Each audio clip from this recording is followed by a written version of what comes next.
Hey, listen to Wrestling Roundup on FreeFM, ArrowFM, and MPR. As always, I'm Grady, and live on Skype we got Josh.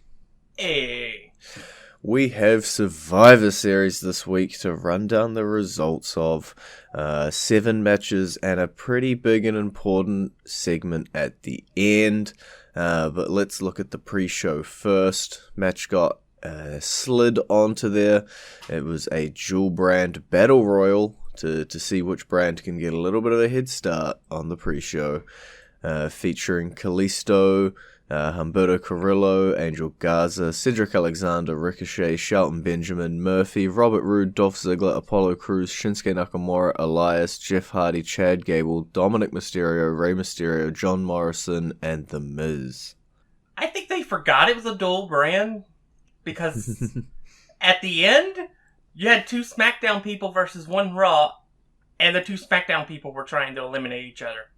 Yeah, it was a little entertaining to see that, but I guess in their heads, right, that The Miz was eliminated, and maybe they'd overthought that piece, and so Chad Gable and Dominic Mysterio were like, "Hey, we're the final 2, we gotta fight."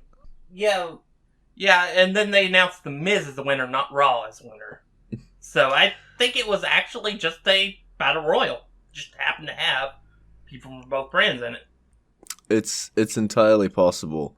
I don't know. There wasn't like a scorecard this year, so I don't know if they were aiming for a winner. Yeah, since they didn't declare a brand went to win, I didn't count it. That's just so you can be correct on a certain prediction that we'll get to later on in the night, I'm sure. But ultimately, The Miz did win Mr. Money in the Bank. Not a whole lot to mention about it. No. Dominic had another good showing. And then The Miz is continuing his little ascent, although, in honesty, he was an idiot at the end of the night, but we'll get to that later. Yeah, I guess the 2 things that I'd want to at least slide in as a mention is that the Dominic Mysterio, Chad Gable, quote-unquote, final 2 piece was great. I thought those 2 were amazing and were just highlighting each other and showing what they can do. And then something else to mention was that John Morrison was first eliminated in the Battle Royal, so despite The Miz going on to win, John Morrison was knocked out early. And you do start to wonder maybe when that wedge is going to be driven between The Miz and Morrison. Yeah, I would have figured it would have been done a long time ago, so honestly, I have no idea anymore. Yeah, when Morrison was returning, I think it was September last year, so we're over a year now, we all thought he was going to come back as a singles star, and then he comes back, he does this thing with The Miz, and we're like, okay, maybe they're going to do this for a little while, and then they're going to feud, and then it just stayed around, and obviously the tag team divisions are a little bit weak in the WWE, so you can kind of see why they'd want to keep them together, but eventually I imagine the concept is still that these 2 are single stars at the end of the day. Yeah, I mean, they gave the Money in the Bank briefcase to The Miz for a reason. And we, as far as I can tell, we haven't even seen sort of a hint of jealousy from John Morrison along the lines of where you could go like, ooh, maybe. He seems to be just straight up supporting his friend. Yeah, it'll come after The Miz actually wins the title, because at that point it will be obvious that Miz is just using John Moore. Mm-hmm. That seems fair. That'll give it away quite a bit at that point, and then maybe we can see those 2 go head to head and split off into different things. But if we take a look at the main card, we had 6 matches, 2 5-on-5s, and 4 champion v champions matches. Which match do you want to start off with? How about the one with the most shocking outcome? Which on paper shouldn't have been that shocking. The 5-on-5 men's. Yeah. I know I'll do the whole thing. 5-on-5 men's Survivor Series elimination team match tag Team Raw with consisting of AJ Styles, Keith Lee, Sheamus, Braun Strowman, and Riddle taking on Team SmackDown, Kevin Owens, Jey Uso, King Corbin, Seth Rollins, and Otis, with the finish being that AJ Styles, Braun Strowman, Keith Lee, Riddle, and Sheamus clean sweep Team SmackDown. The second time this has ever happened in a Survivor Series 5-on-5 match. It was an absolutely dominant performance by Team Raw. And while I wasn't expecting a clean sweep, I was expecting a Team Raw win. Just because the stars were aligned on the Raw side. SmackDown was definitely a lot weaker, with the strongest star being Seth Rollins. Yeah, it was definitely something that, like, before the match we were talking about it and we're like, on paper, Team Raw should win pretty handedly. And they did. Yeah, they did even more handily than we thought they would. I'm like, they're setting this up for Jey Uso to have a huge moment here. Because it goes 5-4, 5-3, 5-2. And then they get to 5-1. I'm like, well, Jay's probably going to eliminate 4 people, but whoever's left will be the sole survivor. Because Jay just will not be able to overcome the odds. Nope, Jay lost. And another thing to note as well with this match and this clean sweep is that Sheamus eliminated Rollins, Styles eliminated Owens, Riddle eliminated Corbin, Strowman eliminated Otis, and Keith Lee eliminated Jey Uso. So each member on Team Raw also got a 1 elimination each. It was like... I have to say, technically here. No, it counts. It for the pinfall, but Sheamus did not beat... It counts. Seth Rollins. Seth Rollins beat Seth Rollins. Because he gave up.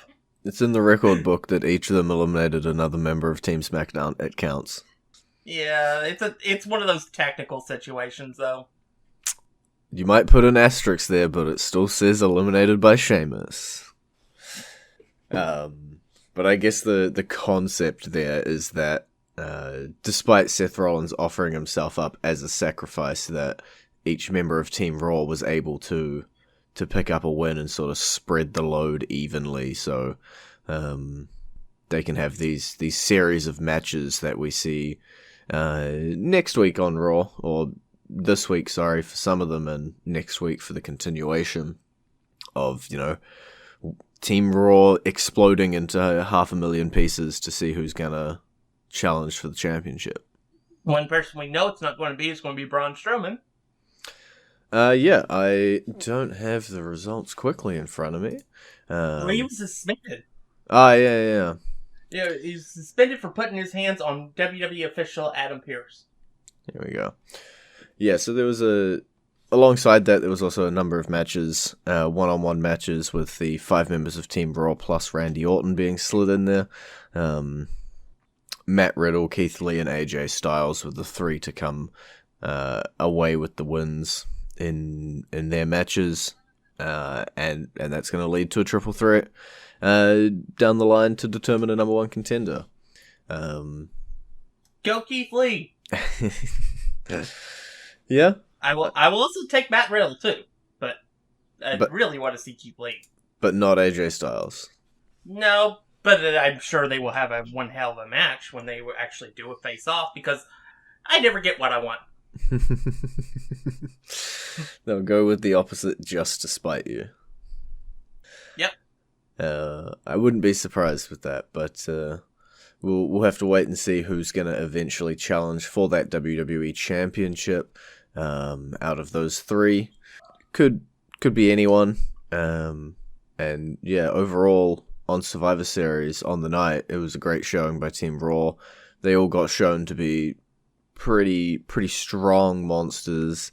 It doesn't matter if they had the teamwork down. They didn't argue with each other. They didn't cause eliminations, and they were a pretty well-oiled machine for one night only. Yeah, actually, it was SmackDown that had the issues that we thought Raw was going to. Especially with Seth Rollins just sort of sacrificing himself to the wolves. That's not a good start for any team. And I guess on the opposite side of that coin, if we look over at the women's match, not only was it not a clean sweep, but it was also a lot of dissension and arguments, and ultimately not what we thought the match was going to be, in terms of this massive Bianca Belair showcase. Yeah, but she still got her moment to shine. As she was the last member of Team SmackDown left. Yeah. Your girl Peyton Royce had a moment. Let's talk about that. Somehow, some way, against all the odds, Peyton Royce eliminates Bayley like 10 minutes into the match for the first elimination. Yeah. That was a huge moment for her. I mean, Bayley's like the top person in the women's division right now, with Becky gone and Charlotte nowhere to be seen at the moment.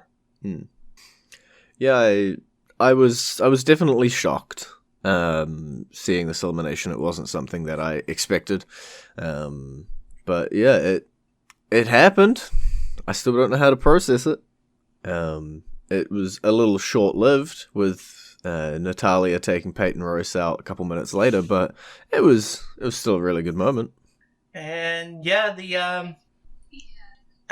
she also had a moment where she superplexed Bayley into everybody but Lana. And I guess we should explain why it was but Lana. Lana had some very strict instructions.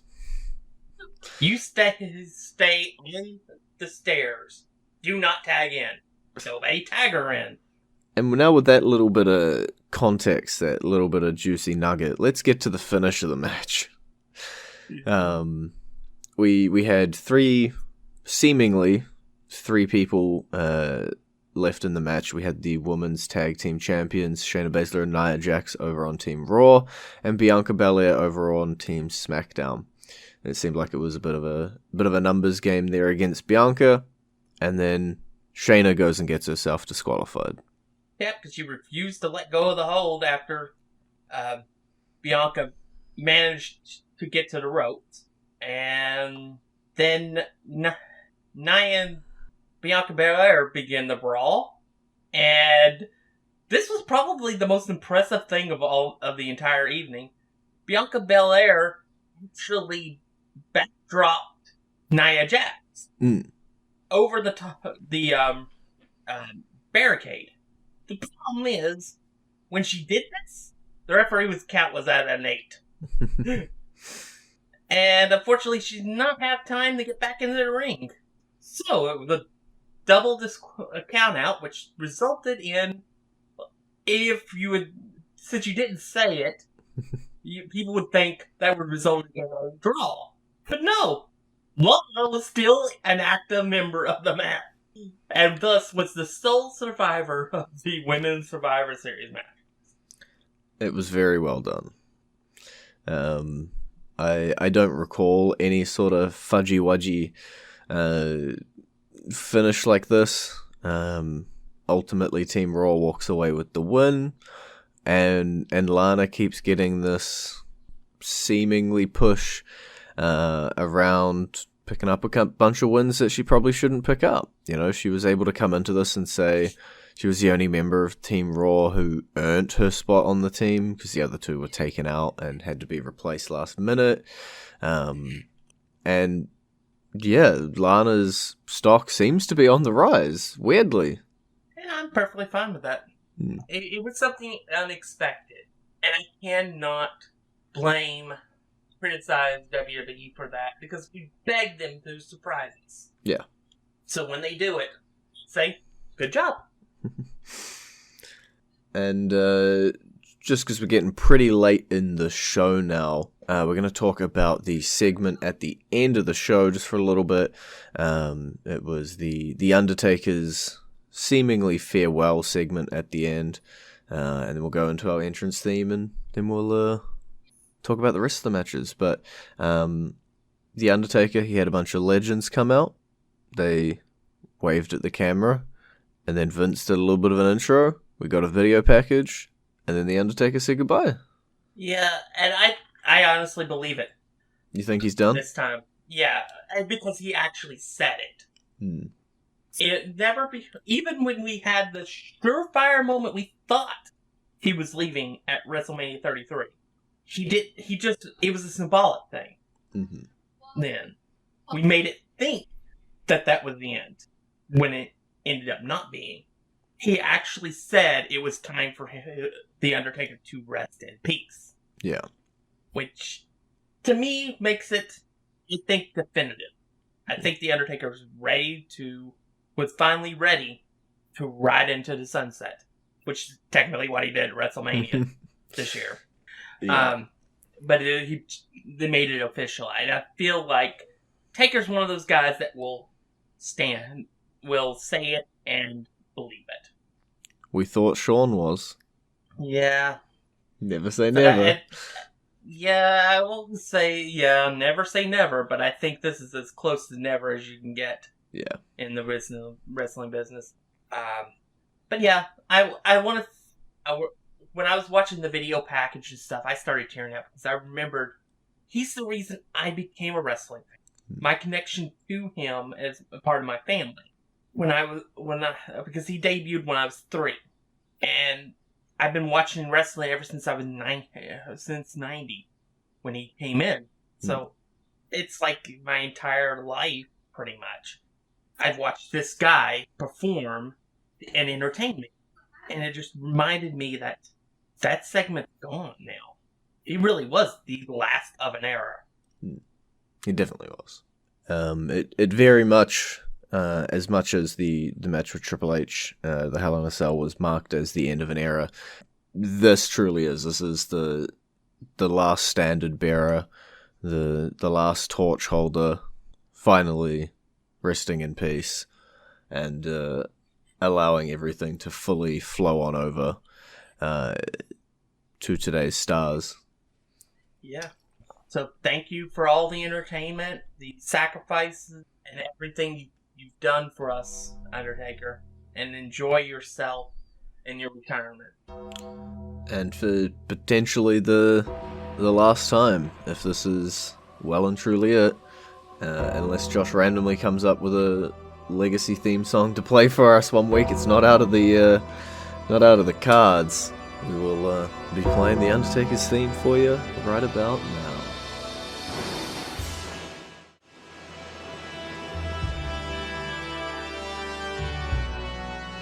And you're back to the Wrestling Roundup on FreeFM, ArrowFM, and MPR. I'm Grady, he's Josh. We focused a little bit on the 5-on-5s. We talked about The Undertaker for a little bit, so we are running short on time. We've got about 8 minutes left for the 4 Champion v Champions matches. Which one do you want to knock off the block quickly? Alright, let's go with the least insequential match of the 4 Champions versus Champions. That would be the United States Championship versus the Intercontinental Championship. Because it is the least important. Lashley wins. Yeah, not surprising either. It feeds into Sami Zayn's inferiority complex. Yeah. And the belief that people are out to get him. But yeah, Lashley wins. We'll have to see where each champion goes from here to TLC. But yeah, that's all we have to say. Lashley wins. Moving on. Yeah, to be fair, coming into the match, right? Like Lashley's booked as a monster champion, and Sami Zayn's booked as a chicken poop champion. So not ultimately surprised by the ending here.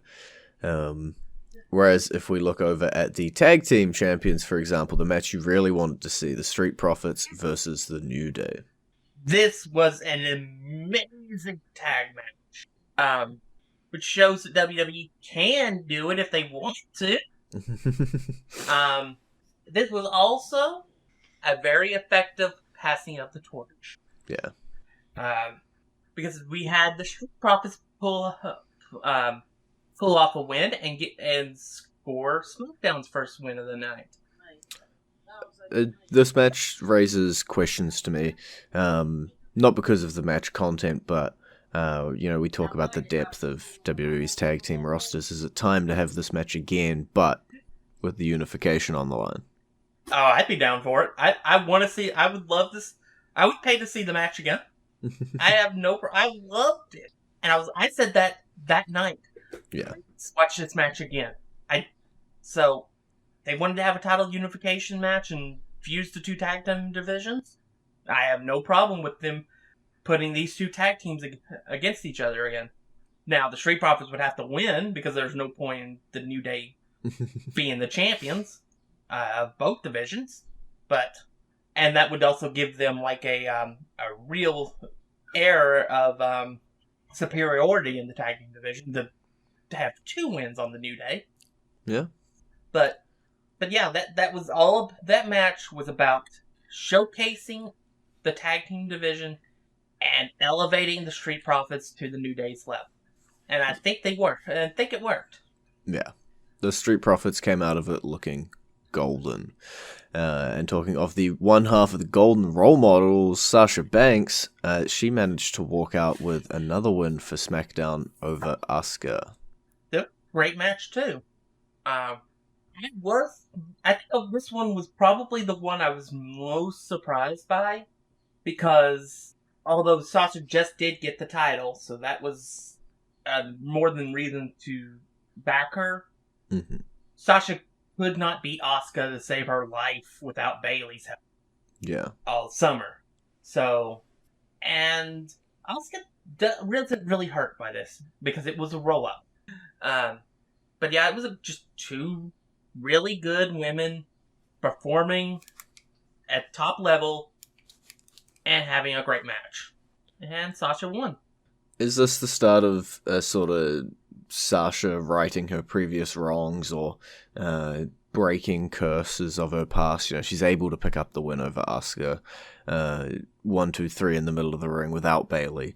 She's got to defend her title on a pay-per-view. She's got all these things where she just couldn't seem to get the monkey off her back, and now she's starting to get them off and throw them away. Well, once she successfully defends the title on a pay-per-view, we'll talk about that. Okay.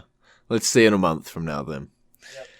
And then our final match of the night, it was Roman Reigns from SmackDown, the Universal Champion, taking on the Raw's WWE Champion, Drew McIntyre.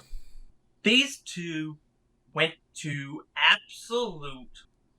they brought it, and then some. They proved they are the faces of these companies. And I think Drew was definitely elevated in this match. Mm-hmm. He went step for step with arguably the best in the company right now. Because Reigns has been on fire since he's come back. And his entire match style and everything has changed. So it's just... And Drew didn't look out of place. Yeah. In the end, Roman Reigns did win as we expected.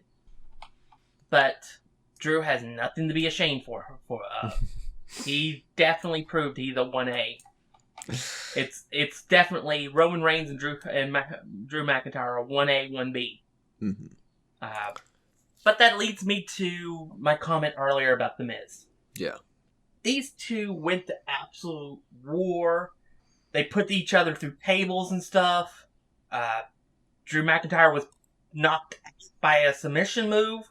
Why did The Miz not claim one of these championships, especially the Raw WWE Championship? Yeah, the option was laying in front of him. Yeah, it was perfectly set up. Just like if last month at Hell in a Cell, if Drew had retained the title instead of losing it to Orton before winning it back, that would have been perfect time to cash in then. Because Drew was injured in the match. Drew was made to pass out in this match. It seemed like the perfect opportunity, and he just stayed out the back instead. Huh. Which is, seemingly uncharacteristic of someone like The Miz, who is known to be dastardly and opportunistic in his style. Yeah. Of course, we all know it was because the Undertaker segment was next, and they didn't want to upstage it. Yeah. Or take away from it. I'm not going to say upstage because that wouldn't upstage it. It just would take away from it. But it's still, character-wise, storyline-wise, logic-wise, it made no sense. Yeah. The Miz should be the current WWE champion. Maybe next So I week. guess, in a way, technically, I was right about my bold prediction. Only I left out an order. Okay. I said he would fail this cash in. I must admit, he would fail to cash in. Okay. You English languaged me there.